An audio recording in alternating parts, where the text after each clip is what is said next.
ఓం మహాగణపతి నమః. ఓం గురుభ్యో నమః. ఓం ఐం శ్రీ మాత్రే నమః. నిన్నటి వరకు మనం సీతా కళ్యాణం వరకు వచ్చాము. సీతా కళ్యాణం కూడా అయిపోయింది. వాళ్ళందరూ అయోధ్యకు తిరిగి వచ్చారు. అంతవరకు మనం చెప్పుకున్నాము. ఇప్పటికి మనకి మౌసీజీ రాసిన ఈ బుక్లో 4 చాప్టర్స్ అయిపోయింది. అయితే ఇందులో కొన్ని విషయాలు మళ్ళీ మనం చెప్పుకోవాల్సిన విషయాలు ఏంటంటే, మధ్యలో ఆశ్రమాలు, విశ్వామిత్రుడి ఆశ్రమము రక్షణకి, యాగరక్షణకి ఎందుకు దశరథ మహారాజుని అడిగాడు అని అంటే, ఆ కాలంలోనే కాదు, ఈ కాలంలో కూడా ఆశ్రమాల రక్షణ ఎప్పుడు కూడా ప్రభుత్వానిదే. ఆశ్రమాలు ఎందుకు? ధర్మం పాటించడానికి. అంటే ధర్మాన్ని రక్షించడము రాజుల కర్తవ్యం. ఆ ధర్మానికి భంగం కలిగించే విషయం ఏదైనా కానీ రాజులు దానికి బాధ్యత తీసుకోవాలి. అందుకని విశ్వామిత్రుడు అక్కడికి వచ్చాడు. అయితే ఇప్పుడు మన దగ్గర కూడా ఉన్నాయి ఆశ్రమాలు. కాకపోతే కొన్ని చూస్తుంటే మనకు ఆశ్చర్యంగా ఉంటుంది. మీకు తెలిసే ఉంటుంది, కొంతమంది బాబాలందరూ మొదలైనారు. ఆ బాబాలు ఏం చేస్తారంటే, వాళ్ళు లిప్స్టిక్ కూడా వేసుకుంటున్నారు. నేను చూస్తుంది టీవీలో, బాబాలు లిప్స్టిక్ వేసుకుని, మ్యాచింగ్ అంగరకాలు వేసుకుని, మ్యాచింగ్ వాచ్లు పెట్టుకుని, మరి వాళ్ళు ఎందుకు భక్తులు వాళ్ళని ఫాలో అవుతున్నారో తెలియదు. అయితే ఇలాంటివన్నీ కూడా అరికట్టాలి ప్రభుత్వము. ఆశ్రమ రక్షణ అంటే ధర్మ రక్షణ. ఇది ధర్మానికి వ్యతిరేకంగా పోతుంది. ఎందుకంటే వాళ్ళ మనసులో అనుకున్న ఉద్దేశాన్ని ప్రజలు ఎత్తి మీద ఉద్దేస్తున్నారు. నిజంగా భగవంతుడి తత్వము, వేదాంతము, జ్ఞానం ఇవ్వడానికి కాదు. ఇప్పుడు కొన్ని ఆశ్రమాలు అవి ఎలా ఉన్నాయంటే, వాళ్ళ లోపల ఒక ఇజం ఉంటుంది. దాన్ని ఇండైరెక్ట్ గా మనకు చూపిస్తున్నారు. హిందుత్వాన్ని ధ్వంసం చేస్తున్నారు. అలా కొన్ని జరుగుతుంది. వాటి పాషంగా మతాలని అంటాం మనం. ఎందుకంటే వాళ్ళు ఏం చేస్తారంటే, వాళ్ళు కూడా హిందువులాగానే ఉంటారు, మన మధ్యనే ఉంటారు, హిందువులుగానే అంటారు. ఒక అమ్మవారిగా చెప్తారు, ఒక అయ్యవారి పేరు ఏదో చెప్తారు. కానీ మనలో ఇంజెక్ట్ చేసేది మాత్రం నెగిటివిటీ ఇంజెక్ట్ చేస్తున్నారు, హిందూయిజంకి నెగిటివ్ గా. కాబట్టి మనం జాగ్రత్త పడాలి. పిల్లల్ని ఇలాంటి వాటిలో పోకుండా చూడాలి. కొంతమంది పిల్లలు కూడా ఇజంగా వెళ్ళిపోతారు. ఎందుకు ఉన్న వాళ్ళు కనుక అలాంటి వాటిలోకి వెళ్ళారంటే, వాళ్ళ బ్రెయిన్ అప్పటికి ట్యూన్ అయిపోతుంది. మళ్ళీ వాళ్ళు వెనక్కి రాలేదు. కాబట్టి పేరెంట్స్ ఈ విషయంలో కూడా కేర్ తీసుకోవాలి. అయితే ఈ ధర్మరక్షణ విషయం వస్తే ఇంకొకటి కూడా ఉంది.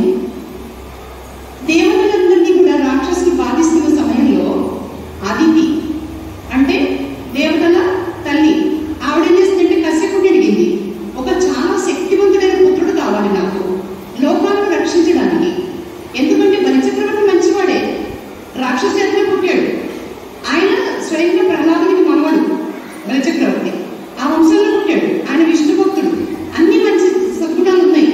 కానీ రాజ్యాకాంక్ష విపరీతంగా ఉంది.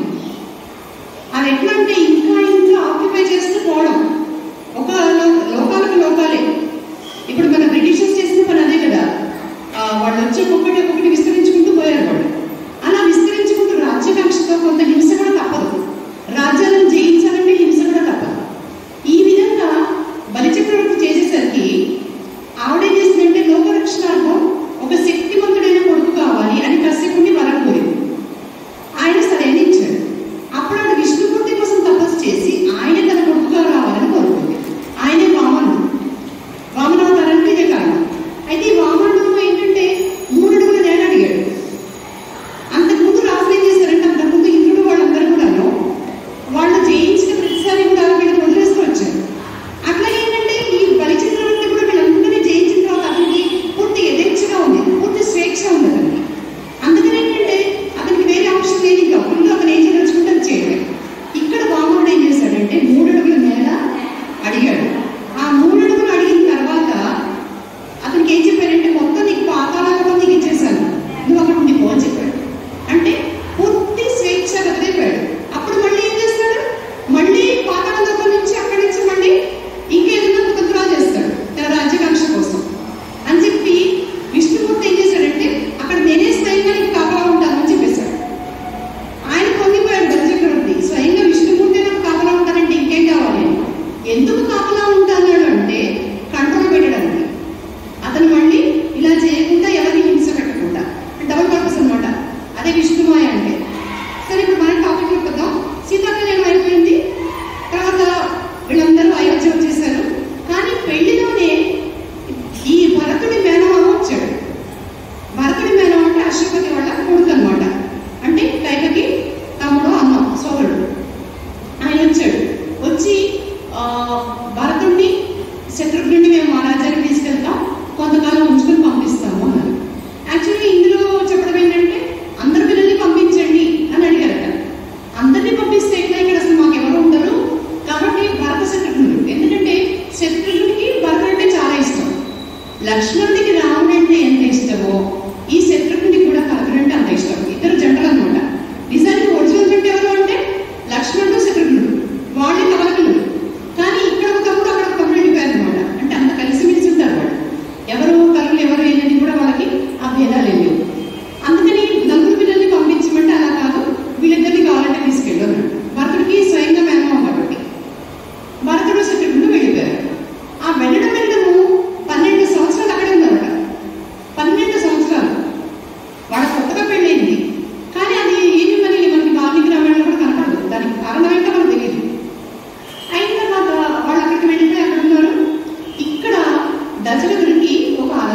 కౌసల్య ఆయన దగ్గర ఆశీర్వాదం తీసుకోవడానికి వస్తుంది పాపం నోములు వ్రతాలకు. ఆవిడ ఎప్పుడు నోములు వ్రతాలు జపాలు హోమాలు చేస్తుంటుంది, చాలా సాత్వికురాలు. అలాంటిది ఆయన ఆశీర్వాదం కోసం వస్తే ఆయన లెక్క చేయడం, ఆవిడని ఆశీర్వదిస్తుంటే ఆ టైంలో కోపం వస్తుందేమో కైకి కోపం వస్తుందేమో అని ఆవిడ ఒక చూడలు కూడా చూడడు. అలాంటి పనులు చేస్తుంటాడు దశరథుడు కొన్నిసార్లు. ఈవిడ ఈ అవమానాన్ని తట్టుకుంది. ఇప్పుడు కొడుకు చూస్తే ఆవిడ రాసగలిగింది, కొడుకు వల్ల తనకు గుర్తింపు వస్తుంది రాజమాతగా అని ఆవిడ పొంగిపోతుంది. నగరం అంతా బాగా అలంకరించారు, అట్టవాసంగా అన్ని జరుగుతున్నాయి, పువ్వులేశారు, రంగులు ముత్యాలు ఇవన్నీ చల్లి వీధులన్నీ అలంకరిస్తున్నారు ముగ్గులతో. ఆ సమయంలో మందర వచ్చింది, మందర పాత్ర ప్రవేశించింది. ఇక్కడ మందర అంటే ఎవరు? కైకేయికి పుట్టింటి తరపున దాసి. ఆ కాలంలో ఏం చేసేవాళ్ళంటే పెళ్ళైన తర్వాత రాణులు వాళ్ళతో పాటు పుట్టింటి నుంచి కూడా కొంతమంది పరిచారకులు పంపించేవాడు. కనుక వస్తువాహనాలన్నింటితో పాటు దాసిని కూడా పంపించేవాడు. అలాంటి దాసి మందర చిన్నప్పటి నుంచి కైకేయి ఎత్తుకుని పెంచింది, చాలా ఇష్టపడుతుంది. కైకేయి చాలా ఎక్కువ అటాచ్మెంట్ అనమాట. చూసి కౌసల్య మందిరానికి ఒక దాసి పెడుతుంది పూల పాత్రలు అవన్నీ పట్టుకొని. ఏంటే ఇంత హడావిడిగా ఉన్నారు, మొత్తం నగరం అంతా అని అడిగింది. అడిగితే ఆమె చెప్పింది అనమాట, రాముడికి పట్టాభిషేకం నీకు తెలీదా, రేపే కదా, అందుకే మేము అందరం హడావిడిగా ఉన్నాము అని చెప్పింది. అది విని మందర కూడా సంతోషిస్తుందేమో అనుకుంది ఆ దాసి. వెంటనే మందరికి కట్టడం మంట స్టార్ట్ అయింది. ఎందుకంటే రాముడికి ఎందుకు చేయాలి, మా కైక కొడుతున్నాడు కదా. ఇక్కడ ఈవిడికి పక్షపాతం అనమాట. ఇక్కడ నిజంగా చూస్తే ఎవరు తక్కువ లేదనిపిస్తుంది. ఒక విధంగా చూస్తే తను ఆవిడ తరపు మనిషి కాబట్టి, ఆవిడ కూతురులాగా ప్రేమించింది కాబట్టి అలా అనిపించింది. అక్కడికి వెళ్ళింది కైక దగ్గరికి. వెళితే కైక ఈ సంగతిని చాలా సంతోషపడిపోయింది. నా రాముడికి పట్టాభిషేకం అని ఆవిడ చాలా సంతోషించి, రామాయణంలోనేమో అర్జున రామాయణంలో ఆవిడ ముత్యాల దండ వేసి ఇచ్చేసింది ఆ సంతోషానికి బహుమతిగా అంటారు. దీంట్లోనేమో చేతి మురుగులేమో ఇచ్చిందని చెప్పేసి అంటారు. సరే, మొత్తానికి మంచి బహుమతులు ఇచ్చింది మందరికి, ఇంత శుభవార్త చెప్పింది కాబట్టి. ఇదంతా వేసరికి మందరికి కోపం ఇంకా ఎక్కువైంది. నువ్వు సంతోషిస్తావేంటి, ఇక్కడ జరగరాని అనంతం జరిగిపోతుంది. ఇక్కడ రాముడికి పట్టాభిషేకం అంటే నువ్వు భర్తడికి పట్టాభిషేకం చేయడం లేదు ఎందుకు అని నువ్వు ఆలోచించాల్సింది పోయి, రాముడికి పట్టాభిషేకం అంటే సంతోషపడతావేంటి అంటే, రాముడు తన తల్లిని నన్ను ఒకటిలా చూస్తాడు, అట్లాగే నేను భర్తని రాముడిని కూడా సమానంగా చూస్తాను, కాబట్టి నాకు భేదం ఎందుకు ఉంటుంది, నాకు అసూయ ఎందుకు ఉంటుంది అని అడుగుతుంది కైక. అంతవరకు చక్కగా బాగుంటాయి అన్ని రిలేషన్స్. ఆవిడ ఆలోచన చాలా ఉన్నతంగా సంస్కారంగా ఉంటుంది. అప్పుడు మందర లేనిపోయిన మాటలని చెప్పేసి చాలా చెప్తుంది. పిచ్చిదాన్న, నువ్వు రాముడు రాజైతే కనుక నీ కొడుకు అసలు గుర్తింపు ఎక్కడ ఉంటుంది అంటే ఏమంటుంది, అవును రాముడి తర్వాత భరతుడే రాజు అవుతాడు, తర్వాత వాడు బలగదు, రాముడి తర్వాత వాడు బలగదు, కాబట్టి రాముడి తర్వాత భరతుడికి రాజ్యం వస్తుంది కదా ఎప్పటికైనా అంటుంది కైక. ఎలా వస్తుంది, రాముడి కొడుకుకే ఉంటుంది రాజ్యం, తమ్ముళ్ళకు ఉండదు. అక్కడ ఎవరికైనా జ్యేష్ఠ కుమారుడు ఇక్ష్వాకు వంశ రాజుల ఆనవాయితీ ప్రకారం, వాళ్ళ సాంప్రదాయం ప్రకారం పెద్ద కొడుకుకి జ్యేష్ఠ కుమారుడికే పట్టాభిషేకం. కాబట్టి రాముడికి పిల్లలు పుడితే రాముడి పెద్ద కొడుకే పట్టాభిషేకం ఉంటుంది. నీ కొడుకు అప్పుడు ఎక్కడిపోతాడో నువ్వు వెళ్ళిపోతావు. అప్పుడు ఆలోచన మొదలైంది కైక. చాలా కన్విన్సింగ్ గా మాట్లాడింది, చక్కగా పాయింట్స్ అన్ని కూడా పేర్చుకొని మాట్లాడింది. దాంతో కైకకి అలా కూడా వచ్చి ఇంకొక మాట కూడా, ఇది నిజంగా పవర్ఫుల్ పాయింట్. ఆలోచిస్తే అసలు నీకెందుకు చెప్పలేదు రాజు, మరి ఇంత నగరం అంతా తెలిసిపోయింది, నగరం అంతా అలంకరిస్తున్నారు, నగరం అంతా మొత్తం హడావిడిగా ఉంటే కనీసం నీకు వచ్చేందుకు చెప్పలేదు, రాముడికి పట్టాభిషేకం అని ఒక చిన్న మాట నీకు ఎందుకు చెప్పలేదు దశరథుడు. ఈ మాట నిజంగా చాలా బాధపడాల్సిన అంశం. అది స్త్రీలకు ఎవరికైనా అంతే కదండి, చాలా పెద్ద విషయం. ఇంకా మొబైల్ చూస్తే ఎంత గొప్ప వస్తుంది అసలు, దాన్ని తొలగించుకుంటాం కూడా. అంటే మాట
వచ్చి రావడంతోనే ఎక్కడానికి ఎదుర్కొంటూ వచ్చాడు. ఆవిడ లేదు, కోపగ్రహంగా ఉంది.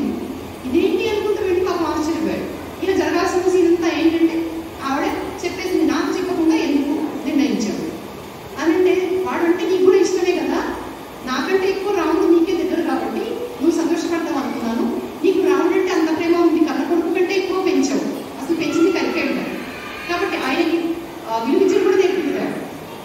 కాబట్టి నువ్వు ఒప్పుకుంటావని అనుకున్నాను, చెప్పాల్సింది నీకు చెప్పాను కదా ఎప్పుడంటాడు, వినదు. చివరికి ఏంటంటే ఆయన మూర్చపోతాడు. చాలా బాగానే ఉంటుంది ఆ సీన్, మాత్రం మనం తట్టుకోలేము చదువుతుంటే. అలా చివరికి ఆవిడ కన్విన్స్ చేసి రాముని అక్కడికి పంపించాలి. ఆయన అంటాడు, అదే నువ్వే చెప్పుకో, నేను చెప్పలేను అంటాడు. అంటే వెంటనే కబురు చేస్తుంది. కబురు చేస్తే వస్తాడు రాముడు. అంతకు ముందే రాముడిని పిలిచి నీకు పట్టాభిషేకం అని చెప్పాడు దశరథుడు. అలాగే అన్నాడు, నమస్కారం చేశాడు, ప్రదక్షిణ చేశాడు రాముడు. సంతోషంగా సీత దగ్గరికి వెళ్ళాడు, కౌశల్య దగ్గరికి వెళ్ళాడు, పట్టాభిషేకం అని చెప్పాడు. ఇంత జరిగిపోయింది. ఇప్పుడు ఏంటంటే మళ్ళీ పిలిచారు నాన్నగారిని ఎందుకు అనుకుంటాడు.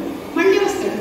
వచ్చాక అప్పుడు పైకి చెప్తుంది, మీ నాన్న చెప్పలేకపోతున్నారు, నేను చెప్తాను, నీకు పట్టాభిషేకం లేదు అంటే సరేనమ్మా అన్నాడు. అంటే మళ్ళీ భరతుడికి పట్టాభిషేకం, నువ్వు 14 సంవత్సరాలు అడవిలో వెళ్ళిపోవాలి, సరే అంటాడు. అంతేగాని మొహంలో ఏం మార్పు ఉండదు, డిసప్పాయింట్మెంట్ ఏమీ లేదు. అని ఆ మాట చెప్పడానికి నాన్నగారు ఎందుకు అంత బాధపడ్డావు, ఆయన కూడా నువ్వు చెప్పినా సరిపోతుంది కదమ్మా, నాన్నగారికి ఇవాళ నువ్వు వచ్చేవాడు కదమ్మా అన్నాడు. అది రాముడు అంటే మనం నేర్చుకోవాల్సింది ఇది, స్థితప్రజ్ఞత. మనకు భగవద్గీతలో ఏం చెప్పాడో రామాయణం పాటించి చూపించాడు. గీతలో చెప్పింది రామాయణం చేసి చూపించాడు. అక్కడ యుగాల తేడా ఉంది, అయినా కానీ రాముడు ఇలా ఉండాలని చేసి చూపించాడు. మాటలు ఏం చెప్పలేదు, తప్పుడు చెప్పలేదు, ఆయన చేశాడు అంతే. అలాగే మామూలుగా వెళ్ళిపోయాడు. వెంకటప్పుడు కూడా ఎలా వెళ్ళాడు, అక్కడ అన్ని జలాలు ఉన్నాయట, నదీ జలాలు, తన అభిషేకం కోసం తెప్పించినది. అది మామూలుగా మనకే గుడ్డ తరగకపోతుంది, తన కోసం తెప్పించేది తనకి ఏమీ కావు. పైగా తను 14 సంవత్సరాలు అడవికి వెళ్ళిపోవాలి. తెల్లవారితే పట్టాభిషేకం అనుకున్నప్పుడు ఎన్నో కళలు ఉంటాయి, అందులో చిన్నపిల్లలు వాళ్ళు. కానీ ఆ కళలన్నీ పోయి చివరికి జలాలు కూడా వేరే వాళ్ళకి అభిషేకం అన్నప్పుడు అది చదువుతుంటే మనకే బాధగా ఉంటుంది. రాముడికి ఏమీ లేదు, ఆయన నదీ జలాలన్నిటికీ ప్రదక్షిణ చేశాడు. ఎంత భక్తి చూడండి మనసులో. ఇక్కడ రామాయణం అడుగులు కూడా ప్రదక్షిణ నమస్కారం ఎక్కువ కనిపిస్తుంది. అలా ఆయన ప్రదక్షిణ అంతేగాని ఎక్కడ కూర్చున్నారు, ఎక్కడ తిన్నారు, ఏం బట్టలు కట్టుకున్నారు అవేం చూపించాడు రామాయణంలో. వాళ్ళ భక్తి ప్రదక్షిణ ఎక్కువ ఆతిథ్యతగా ఉంటాయి, అది హైలైట్ రామాయణంలో. అలా చేసి ప్రదక్షిణ నమస్కారాలు చేసి ఆయన వెళ్ళిపోతాడు. మామూలుగానే వెళ్తాడు. కానీ మొన్న మనం చెప్పుకున్నాం, అక్కడ సీత దగ్గరికి వచ్చాక ఆయన దుఃఖం ఆగలేదు, సీత ముందు పెట్టి వెళ్ళాలేమో అని చెప్పేసి. అందుకని ఆమె ఏం చేసినట్టు ఆమె కన్విన్స్ చేసి నేను వస్తానని చెప్పి, అది మొన్ననే చెప్పేసుకున్నాను. ఎందుకు వస్తానంటుంది ఏంటి, ఆయన బాధ ఏంటంటే తల్లి ఇక్కడ ఏమైపోతుందో కౌసల్య. ఇప్పుడు భరతుడి రాజ్యం అంటే మానవ స్వభావాలు ఇవన్నీ. రాముడికి భరతుడికి మధ్య చాలా మంచి ప్రేమ ఉన్నాయి. కానీ రాముడి భయం, ఇప్పుడు కైకేయి ఇంత కోరిక కోరింది, ఈవిడ కొడుకు రాజైతే కౌసల్యని ఎలా చూస్తారో వీళ్ళందరూ అని ఆయన బాధ. తల్లి మీద ఉన్న మమకారం. కౌసల్య ఉంటుంది, నువ్వు తండ్రి మాట వింటావా, తల్లి మాట వినమ్మా, నువ్వు నేను ఈ తల్లి కదా నేను అంగర్పిస్తున్నాను, నువ్వు వెళ్ళకుండా. అది నిజమే కదా. తల్లి బాధ ఎట్లా ఉంటుందంటే అదే ఉంటుంది, అసలు పుట్టకపోయినా బాగుండే నేను ఏడుస్తుంది. ఆ మాట మనకు చాలా బాధ అనిపిస్తుంది. పుట్టి ఇంత ఏడిపిస్తున్నావు, నువ్వు రాజు కాకపోతే కొన్ని నా కళ్ళలో ఉంటే కూడా బాగుంటుంది, కొన్ని అట్లయినా ఉంటుంది ఆయన అనుకుంటున్నాను. ఒక తల్లి ఆ సమయంలో ఎలా మాట్లాడదా, కౌసల్య హృదయ విదారంగా మాట్లాడుతుంది. ఆవిడ ఎప్పుడు నోములు కొట్టాలంటే కాళ్ళు నడుపుతుంది. ఇప్పుడు దశరథుడు కూడా సాత్విక స్వభావం గలవాడు కాబట్టి రాముడికి అన్నీ జీన్స్ వచ్చినాయి, ఆ సాత్విక స్వభావం. పిల్లలందరూ కూడా అంతే. రామ లక్ష్మణ భరత శత్రుఘ్నులు నలుగురు కూడా మంచి ధర్మపరులు. ఒక్కళ్ళు కూడా అందులో నెగిటివ్గా పోయేవాళ్ళు లేరు. ఎందుకంటే పెంపకాలు తల్లిదండ్రులు సాత్వికంగా ఉంటే పిల్లలు అలా పెరుగుతారు. అలాగే గురువుల శిక్షణ, విశ్వామిత్రుడి శిక్షణ, వశిష్ఠుడి శిక్షణ, ఇవన్నీ కూడా పనిచేస్తున్నాయి వీళ్ళ మీద. అందుకే వాళ్ళ పెద్దల మాటకి ఎదురు చెప్పడం. దాని గురించి మన మౌసీజీ ఇక్కడ గురువు మందిరంలో చిన్న సెటార్ వేస్తారు. ఏంటంటే గురువులు చాలా డిగ్నిఫైడ్గా ఉంటే బాగుంటుంది, ఆ లేఖితనము అవన్నీ ఉండకూడదు గురువులకి. ఇంకా ఆ కాలంలో ఆవిడ చిన్న మాటతో వదిలేస్తారు. ఇప్పుడు మనం మన సినిమాలు చూస్తే కొన్ని సినిమాలు ఆశ్చర్యపోతాం, ఎందుకంటే నిజంగా జరగవట్లా. ఎంత చూసినా కూడా కుదరగా కొన్ని చోట్ల జరుగుతాయి, కానీ గురువులు అంటే ఆ స్థానం లేదు. ఇప్పుడు మనకి బయట కూడా కొన్ని చోట్ల ఎలా కనిపిస్తుందంటే, నేను చూసిన ఎక్స్పీరియన్స్ ప్రకారం కూడా టీచర్లు పిల్లలతో సమానంగా మాట్లాడడం. ఈ కల్చర్ మనకి ఎక్కడి నుంచి వచ్చింది, విదేశాల నుంచి వచ్చింది. ఖచ్చితంగా విదేశీ సంస్కృతి.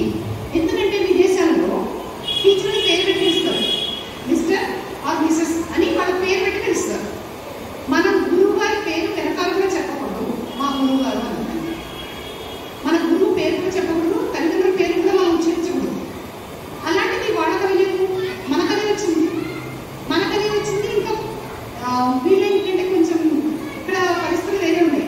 అడ్మిషన్స్ కోసము, పిల్లల్ని కాపాడడం కోసం, ఉద్యోగాల సెక్యూరిటీ కోసం పిల్లల దృష్టిలో మంచితనం లేకపోతే ఆ టీచర్కి కానీ ఆ లెక్చరర్కి కానీ ఉద్యోగం ఉండదు. పిల్లలతో ప్రేమగా ఉండాలి. అది కొత్త కొన్ని సంవత్సరాలు మౌలేదు మన మధ్య, మన భారతదేశంలో. గురువు అంటే కొంచెం భయభక్తులు, పిల్లలు అవసరం దండించాల్సి వస్తుంది కూడా. దండన అనేది ఎవరికైనా ఉంటుంది, తప్పు చేస్తున్నప్పుడు ఆ దండన కూడా పోయింది. పిల్లల్ని అన్నారంటే వెంటనే పేరెంట్స్ వచ్చేస్తారు, పోలీస్ కంప్లైంట్ కూడా ఇవ్వచ్చు టీచర్స్ మీద. అలా మన సంస్కృతిలో కొన్ని మార్పులు మొదలైంది. అలా మొదలయ్యేసరికి ఏంటంటే పిల్లలకి భయభక్తులు లేవు. తల్లిదండ్రులుగా పిల్లలు సపోర్ట్ చేస్తున్నారు చాలా మంది తల్లిదండ్రులు, అందరు కాకపోయినా. కొంతమంది ఉన్నారు, మా పిల్లలు తప్పు చేస్తే మీరు దండించండి, మా పిల్లల్ని చదువు పెట్టే ముందు డిసిప్లిన్ కావాలి అనే పేరెంట్స్ కూడా ఉన్నారు. కానీ ఎక్కువ మటుకు ఏంటంటే మేము డబ్బులు కట్టుకున్నాం, వేరే ఫీజులు కట్టుకున్నాం, టీచర్లు అందరూ మేము ఎట్లా చెప్తే అట్లా వినాలి.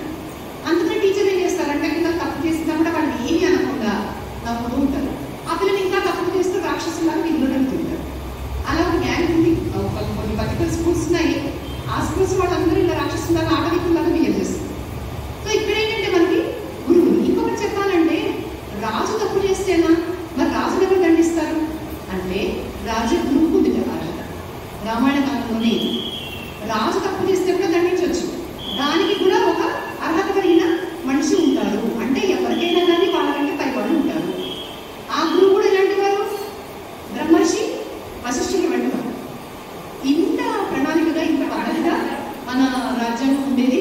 ఇవన్నీ జరుగుతాయి. అయితే ఇప్పుడు ఇక్కడికి వచ్చేసరికి ఈయన అడవికి వెళ్ళడానికి తయారైనాడు. సీతకు చెప్పాడు, సీత కూడా వస్తానంటుంది.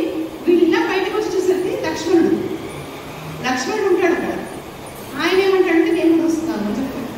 నీకెందుకు వనవాసం నాకు ఒక్కడికే విధించారు, అయినా సీత వస్తానంటే సరే నువ్వు కూడా ఎందుకంటే కాదు, నేను వదిలిపెట్టి నేను ఉండలేను అని లక్ష్మణుడు కూడా బలవంతంగా ఒప్పిస్తాడు రాముల వారిని. ముగ్గురు బయలుదేరుతారు. వెళ్ళేటప్పుడు సెలవు తీసుకోవడానికి అని చెప్పేసి కైకి ఏమంటుందంటే నువ్వు ఇప్పుడే వెళ్ళిపో, ఇవాళే వెళ్ళిపో, నువ్వు ఆలస్యం చేయకు అని తొందర పెడుతుంది రాముని. అలాగే నమ్మంటాడు. అయితే ఏం చేస్తాడంటే అన్ని దానాలు ఇచ్చేస్తారు. వాళ్ళకున్న సంపద ఏదైతే ఉందో అది మొత్తము సీతారాములు ప్రతి ఒక్కరికి దానం చేసేస్తారు. ఇంకేం ఉంచుకోవట్లేదు. ఆఖరికి వాళ్ళు ఎట్లంటే వాళ్ళ పరుపులు, మంచి మంచి పట్టు పరుపులు, మంచాలు అన్నీ కూడా ఇచ్చేస్తారు. అసలు మొత్తం భవనంలో ఏమీ లేకుండా ఖాళీ చేశారు. గోవులు, పొట్ల కొద్ది ధనము అట్లా మొత్తం ఇచ్చారు. ఇందులో ఒక చిన్న తెలుగు రాముడి గురించి చెప్పడానికి, రాముడి వ్యక్తిత్వంలో అప్పుడప్పుడు ఆయన జోకులు వేస్తుంటాడు అన్నమాట. పరిహాసం అంటాడు. ఆ పరిహాసం 2 సార్లు చేశాడు ఆయన. రామాయణంలో 2 సార్లు పరిహాసం చేశాడు రాముడు. ఇది మొదటిసారి. ఏంటి అంటే ఒక బ్రాహ్మణుడు వచ్చాడు ఆయన దగ్గరికి. చాలా సన్నగా ఉన్నాడు ఆయన. అందరికీ అన్నీ ఇచ్చేసాడు రాముడు. అందుకని ఇంకేం చేశాడంటే నీకు ఇవ్వడానికి ఇస్తాను కానీ ఏం కావాలి నీకు అని అంటారు. అంటే మీరే తెలిసి ఇవ్వండి, నేను పేద బ్రాహ్మణ్ణి అంటే. అప్పుడు రాముడు ఆయనతో పరిహాసం చేశాడు. ఏంటంటే ఒక కర్ర చెక్కిచ్చాడు. ఈ కర్రను విసిరి అది ఎంత దూరం వెళ్తుందో అంత సంపద, అంత గో సంపద అన్ని ఇస్తాను అని చెప్పాడు. రాముడు ఏమిటంటే నేను సన్నగా ఉన్నాడు, ఏదో ఆట పట్టిద్దాం అనుకున్నాడు. అదే రాముడు పరిహాసం చేయగలగని మనకు తెలుస్తుంది అనమాట ఇది చూస్తే. అంతేగాని ఎప్పుడు రాముడు చాలా సీరియస్గా ఉంటాడు అనుకోవడానికి లేదు. అప్పుడప్పుడు రాముడు విసిరేసాడు కర్ర. అది ఎక్కడికో వెళ్ళిపోయి పడిపోయింది. అసలు ఊహించలేదు కూడా వెళ్ళిపోయింది. అది చూసి రాముడు ఆశ్చర్యపోయి ఆయన చెప్పండి, ఏదో తెలియక పరిహాసం చేశాను, మీ వంటి పెద్దవాళ్ళతో తప్పుగా అనుకోవద్దు, మీకు ఇవ్వకూడదని కాదు అని చాలా ఆవుల వ్యక్తి ఎన్నో ఇచ్చి భూదానం చేసి ఆ బ్రాహ్మణ్ణి ఆయన సాటిస్ఫై చేశాడు. అయిన తర్వాత మొత్తం అన్ని అందరికి ఇచ్చేసిన తర్వాత అప్పుడు దశరథుడికి చెప్పి పెడదాం ఇంకా అందరూ బయలుదేరారు. సీత, రాముడు, లక్ష్మణుడు ముగ్గురు వెళుతుంటే అంతకు ముందే దశరథుడు ఏం చేశాడు? ఆయన పడిపోతున్నాడు, లేస్తున్నాడు, పడిపోతున్నాడు, లేచి మూర్చపోతున్నాడు. ఆయన తట్టుకోలేకపోతున్నాడు. ఒక రోజులో మొత్తం ఇలా అయిపోయింది ఏంటి. అప్పుడు ఆయన ఏం చేశాడంటే ఒక ఆలోచన చేశాడు. మంత్రులని, తన రాజ్యంలో ఉండే వీళ్ళందరూ ఉద్యోగస్తుల్ని, పెద్ద పెద్ద పదవుల్లో ఉన్న వాళ్ళని, అమాత్యులను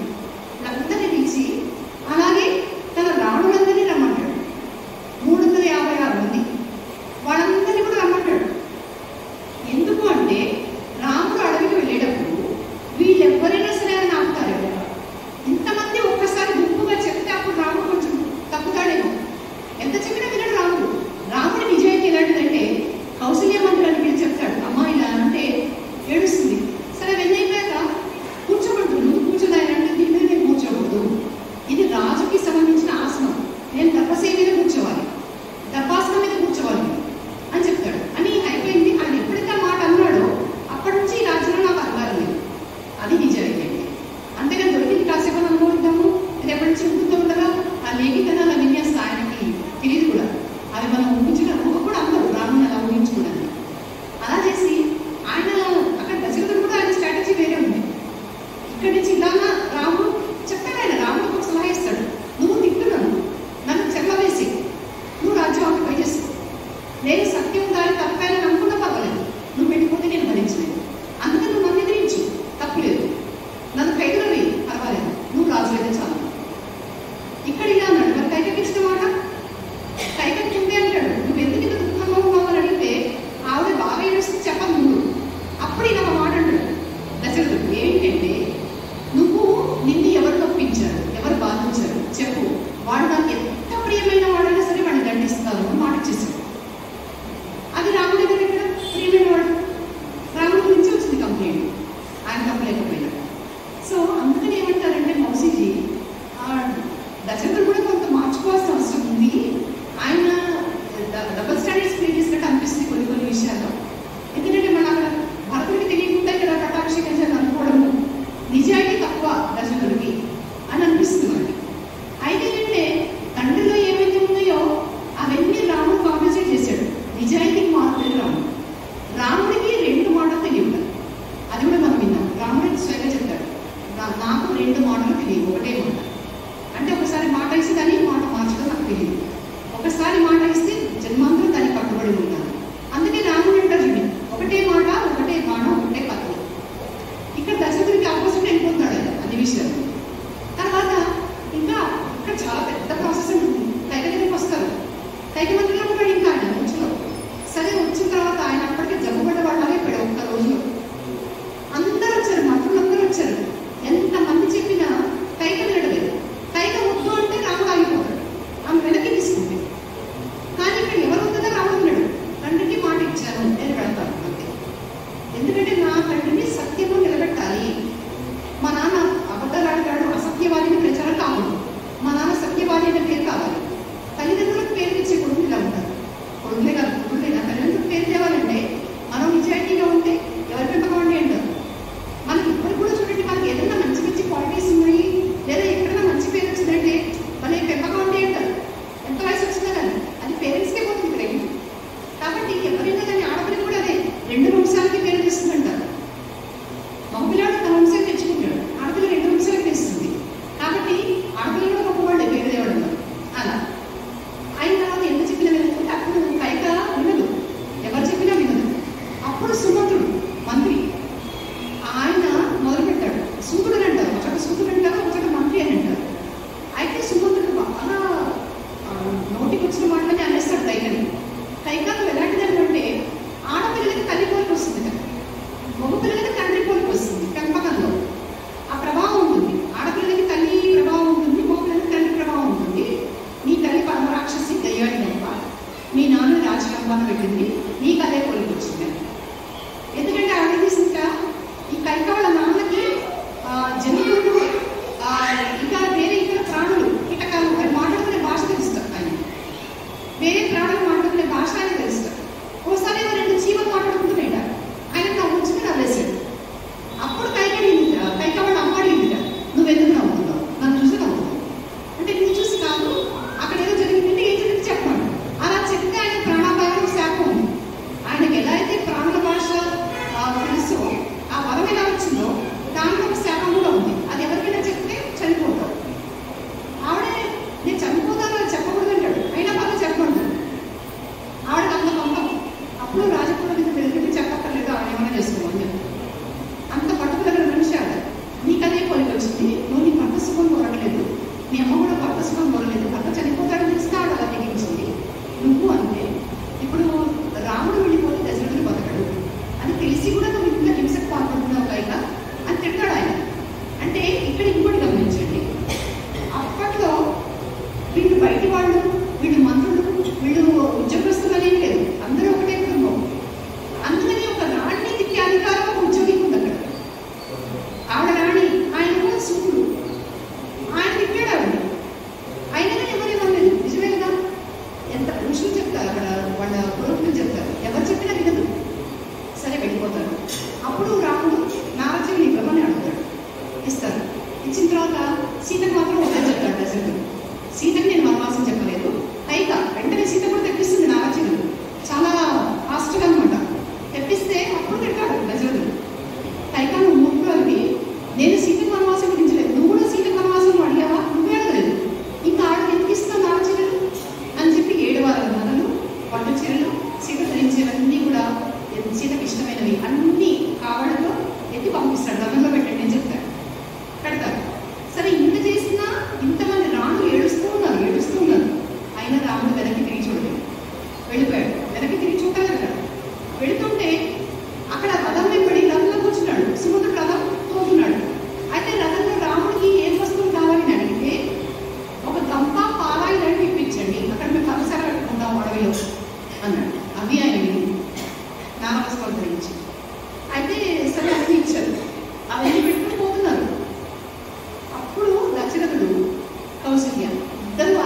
చూసి వాళ్ళంతా పరిగెత్తారు. ఆ సీన్ మీద రామాయణం చదివితే ఏడవని వాళ్ళు ఉండరు. అది ఒక్కళ్ళే చదవాలి. అందరిలో పారాయణ చేసినప్పుడు మనకి అంత డైజెస్ట్ అవ్వదు. ఏదో చదువుతాం, ఇది మనసుతో చదువుతాం. ఒక్కళ్ళ గురించి రామాయణం చదివితే మనసుతో చదువుతాము. ఆ చుట్టుపక్కల పరిసరాలు మర్చిపోతాం. హఠాత్తుగా కళ్ళు తెరిస్తే మనం ఎక్కడ మనం అనిపిస్తుంది. అలా ఆ దృశ్యం మాత్రం చాలా ఘోరంగా ఉంటుంది. ఎట్లా అంటే మేఘలుగా వెంబడి ఆవు పరిగెత్తినట్టు పరిగెత్తారు. అది చూసి రాముడు చెప్పాడు కొంచెం వేగంగా పోనీ. అయితే ఈలోగా దశరథుడు అన్నట్ట, నువ్వు ఆపు, నేను ఆపమని చెప్తే ఆపవేంటి అని అనుకుంటా దశరథుడు. అంటే అప్పుడు రాముడు చెప్పాడు, నాకు వినపడలేదని చెప్పు అని చెప్పాడు. అయితే వినపడలేదని చెప్పడం అబద్ధం కదా, రాముడు అబద్ధం ఆడతాడా అంటే ఇక్కడ తండ్రికి సంబంధించిన ఆజ్ఞ కోసం ఆయన వెళుతున్నాడు. తండ్రిని సత్యంగా నిలబెట్టి తండ్రి మాట నిజం చేయడానికి, తండ్రి అన్న మాట నిలబెట్టుకోవడానికి తను ఆయనకి సహాయం చేయాలి. కాబట్టి పెద్ద ధర్మం ఇది కొడుకుకి. తండ్రి మాట నిలబెట్టడం కోసం ఆయన ఆనందం పెడుతున్నాడు కాబట్టి ఇది పెద్ద ధర్మం ఇది. అలాంటి చిన్న అబద్ధం పర్వాలేదు, ఆ పెద్ద ధర్మం కోసమే చిన్న అబద్ధం పర్వాలేదు అని సరే చివరికి స్మూత్గా అలాగే తీసుకెళ్ళిపోయాడు. ఆ మట్టిలో ఆ దుమ్మిలో మొత్తం ఒళ్ళంతా దుమ్ము దూసరైతే అక్కడే పడిపోయారు తల్లిదండ్రి. అప్పుడు దశరథుడు కళ్ళు కనపడక లేచి కౌశల్యాలు సుమిత్ర పట్టుకున్నారు. పట్టుకుని బలవంతంగా లేపితే ఆయన ఏమన్నాడంటే, కౌశల్య నేను నీ మందిరానికి వస్తాను. అది ఇంకా టచ్గా చాలా బాధగా ఉంటుంది. ఎందుకంటే అది రాముడికి సంబంధించిన మందిరం. కౌశల్య అంటే రాముడి తల్లి కాబట్టి రాముడు లేడు ఇక్కడ. కానీ రాముడి తల్లి వల్ల ఆయన కొంత ఊట లభిస్తుంది. అది అక్కడ వెళ్తాడు. ఆ రాత్రంతా మనకి నిజంగానే ఒక మనిషి పోయిన తర్వాత చావు వీళ్ళలో ఎలా ఉంటుందో అలా కనిపిస్తుంది అక్కడ కౌశల్య మందిరం. ఆ రోజు రాత్రి ఘోరంగా ఉంటుంది. ఎవరికి టీడోటి పరంలో అక్కడ పడుకున్న వాడు పడుకున్నట్టే ఉంటారు. ఎవరిని ఎవరు పట్టించుకోరు. అంత భయంకరంగా ఉంటుంది. అప్పుడు దశరథుడు ఒక మాట చెప్తాడు. ఏమని అంటే, ఏదైనా మనం ఒక దుఃఖం అనుభవిస్తున్నాము అని అంటే దానికి ఒక కారణం ఉంటుంది. పాపం చేస్తే దుఃఖం కలుగుతుంది. మనకు కొంచెం అనిపిస్తుంది చూడండి, ఏదైనా ఒక పెయిన్ లేకపోతే ఫిజికల్గానో మెంటల్గానో ఒకటి ప్రాబ్లం వచ్చిందంటే మనం ఏమనుకుంటాం, ఏం చేస్తామని వెంటనే ఆలోచన వెళ్ళిపోతాం.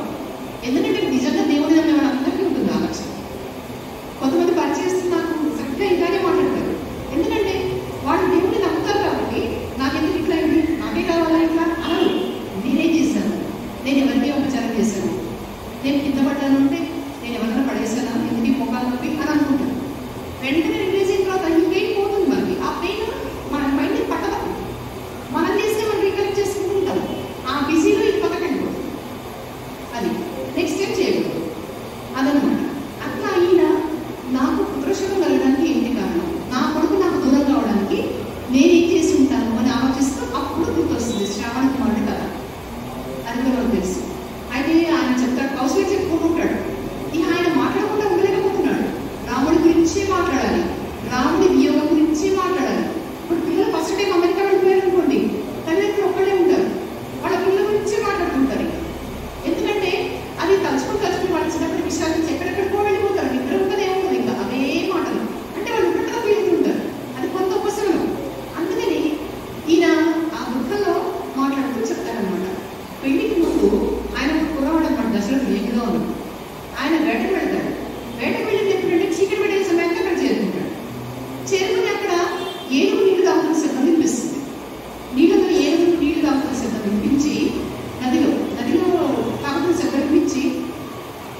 ఏంటి అంటారు. అప్పుడు వీడికి అనుమానం వస్తుంది, చెప్పు ఎవరు చెప్పు, మా కొట్టితే మాట్లాడేవాడే, నువ్వెవరు అని అంటే అప్పుడు చెప్తాడు. వాళ్ళిద్దరు పొగిలిపోతారు. వాళ్ళు కూడా ఈయన దహన సంస్కారాలు చేస్తారు. చివరికి వాళ్ళు కూడా పుణ్యలోకాలకు వెళ్ళిపోతారు. ఇదంతా తలుచుకుంటున్నాడు దశరథుడు. అక్కడ తల్లిదండ్రుల్ని కొడుకుని వేరు చేశాను, నా మూలంగా తల్లిదండ్రులు కొడుకుని కోల్పోయారు, అదే శాపం నాకు కొట్టింది అని చెప్పాడు. ఈరోజు కౌశల్ ఏం చేస్తుంటే ఆవిడ చాలా కోపంగా ఉంది దశరథుడి మీద. నా కొడుకు నాకు కాకుండా చేశాడు, చాలా మాటలు అంటున్నాడు. ఎందుకంటే చాలా సహజంగా ఉంది కాబట్టి అది నిజమని నమ్మాలి మనం. ఇంత చిన్న చిన్న డైలాగ్ కూడా ఊహించి రాయలేదు కదా ఋషి. కాబట్టి అక్కడ జరిగింది కాబట్టి ఆయన జరిగినట్టు కనిపిస్తుంది కాబట్టి ఆయన రాయలేదు. అయితే అందులో ఆవిడ అంటుందన్నమాట, నీ మూలంగా నేను ఏ సుఖం అనుభవించాను. ఒక స్త్రీకి 3 రకాలుగా రక్షణ ఉంటుంది కదా. ఒకటి భర్త వల్ల, ఒకటి కొడుకు వల్ల, ఒకటి జ్ఞాతి అంటే దాయాలు. నీ మూలంగా నాకు భర్త వల్ల కలిగే రక్షణ ఏనాడు కలగలేదు, నువ్వు ఉన్నా నాకు లేదంటే అని చెప్పేసి ఈ మాట అన్నాడు. మనకు న్యాయం అనిపిస్తుంది ఆవిడ వినడం. ఎందుకంటే ఉన్నది ఎప్పుడు ఇంతమంది రాణులు ఉన్నారు ఆయనకి, పైగా కైకేయి మందిలో ఎక్కువ ఉంటాడు అని నువ్వు ఏనాడు నన్ను సరిగ్గా చూడలేదు, నోములు వ్రతాలు చేసుకుంటూ నేను గడిపేశాను. అప్పుడు రాముడు నాకు వెలుగులాగా కనిపించాడు, నా కొడుకు వలన నేను సుఖపడతాను అనుకున్నాను. నాకు పట్టమనిషిగా నువ్వు గుర్తింపు ఇవ్వలేదు, కానీ రాజమాతగా నేను సుఖపడతాను అక్కడ గుర్తింపు వస్తుంది అనుకున్నాను. కాబట్టి ఉండాల్సిన 3 విషయాల్లో నువ్వు భర్తగా నువ్వు ఉన్నా నాకు లేనట్టే. ఇక కొడుకు ఉన్నా అతను లేకుండా కూడా నువ్వే చేశావు.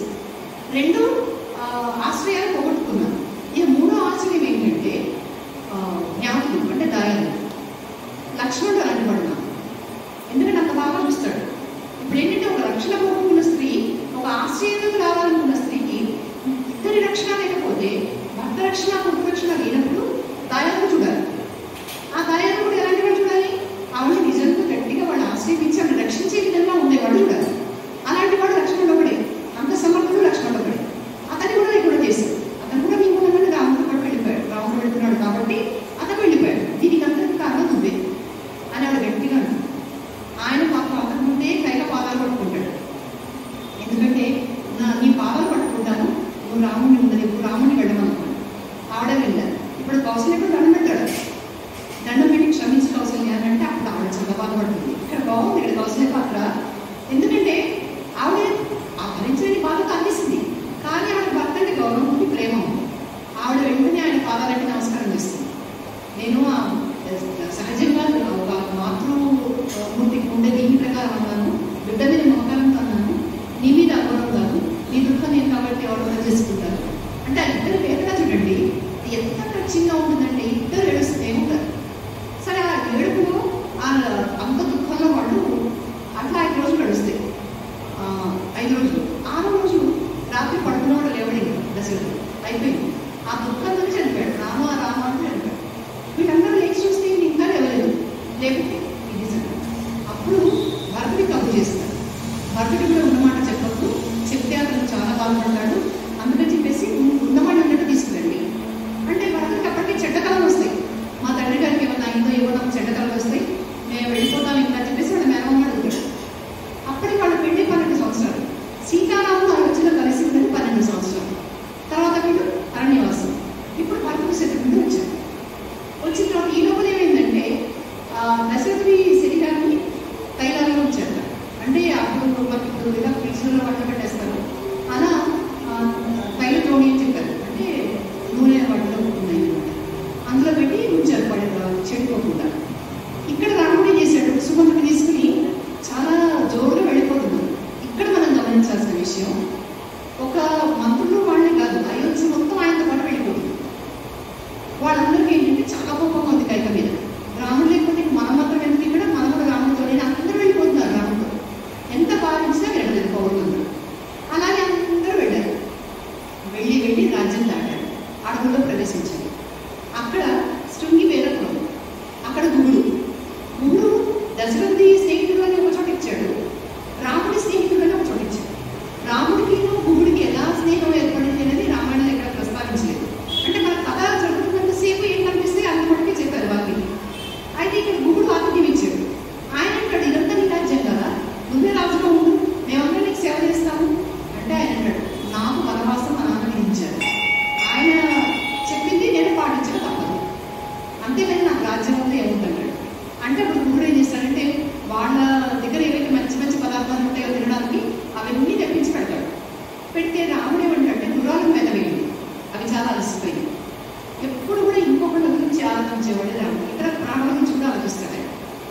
చక్కగా ఇస్తాడు దగ్గరుండి. అట్లాగే వచ్చిన పౌరులందరికీ కూడా అన్ని ఆతిథ్యాలు దొరుకుతాయి. రాముడు ఏం చేస్తాడంటే వనవాస దీక్షలో ఉన్నాను కాబట్టి అని గంగాజలం పుచ్చుకుని పడుకున్నాడు అని ఇస్తాడు. ఆ రోజు గంగాజలం మాత్రం స్వీకరించాడు, ఇంకేమీ తీసుకోలేదు. అక్కడే ఎండుటాకు పచ్చాడు లక్ష్మణుడు. ఆ ఎండుటాకు మీద పడుకున్నాడు. మంచి మంచి సిగలు ఇస్తానంటాడు గురుడు, కానీ తీసుకోడు. నేను చెయ్యి మీద పడుకోకూడదు, వనవాసంలో ఉన్నాను కాబట్టి నేను కిందనే పడుకోవాలి. అది రాముడు.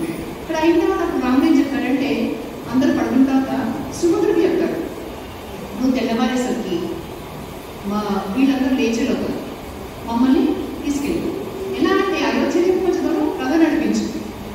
ఆ రథం గుర్తులని అయోధ్య పెట్టినట్టుగా ఉంది. తర్వాత ఏం చేస్తారంటే ఆ రథం ఒంగోలు నుంచి తీసుకురా, మేము అలా ఎక్కుతా మమ్మల్ని దాటించేసాం. ఈ ప్రజలు ఏం చేస్తారంటే అయోధ్య వెళ్ళిపోయినారేమో సీతారాములు వాడు అయోధ్య వెళ్ళిపోతారు, వెళ్ళిపోయాక అక్కడ ఎట్లా వాడు కన్విన్స్ చేస్తారు. ఇంత ప్రణాళిక వేస్తాడు. చేసిన తర్వాత సుమంతుడు ఒప్పుకోడు, ఏడుస్తాడు. నేను నీ పనే ఉంటానంటాడు. చిన్నప్పటి నుంచి పెంచాడు ఆయన. అంటే లేదు రాజు మాట వినడం నీ ధర్మం నా ధర్మం. రాజు నీకు ఏమో చెప్పాడు పని, మమ్మల్ని ఇక్కడ వదిలిపెట్టాము కాబట్టి నువ్వు అక్కడికి వెళ్ళు అని చెప్తాడు. చెప్పి వాళ్ళందరికీ పేరు పేరుగా నా నమస్కారాలు చెప్పు అని అంతా చెప్తే అతను అలాగే రథం అక్కడలాగా తీసుకెళ్ళి బండి తిప్పి తీసుకొచ్చి వీళ్ళని తీసుకుని వెళ్ళిపోతాడు. గంగా తీరం దాటించేస్తాడు. తెల్లవారి పౌరులందరూ లేస్తారు. లేచి ఎక్కడ వెళ్ళంటే ఎవరు లేరు. సుమంతుడు లేడు, రథం లేదు, సీతారామ లక్ష్మణ ముగ్గురు లేదు. అప్పుడు వాళ్ళు చూస్తే గుర్తులన్నీ అయోధ్య పెట్టినట్టుగా ఉంటుంది రథం. ఇంకేమని వాళ్ళు మళ్ళీ అయోధ్య వాపసు వెళ్ళిపోయారని చెప్పేసి అందరూ కూడా చాలా సంతోషంగా అయోధ్యకు వెళ్ళిపోతారు. ఎక్కడికి పోయి వాళ్ళు పెద్ద 7:30 అవుతుంది. జై శ్రీరామ్.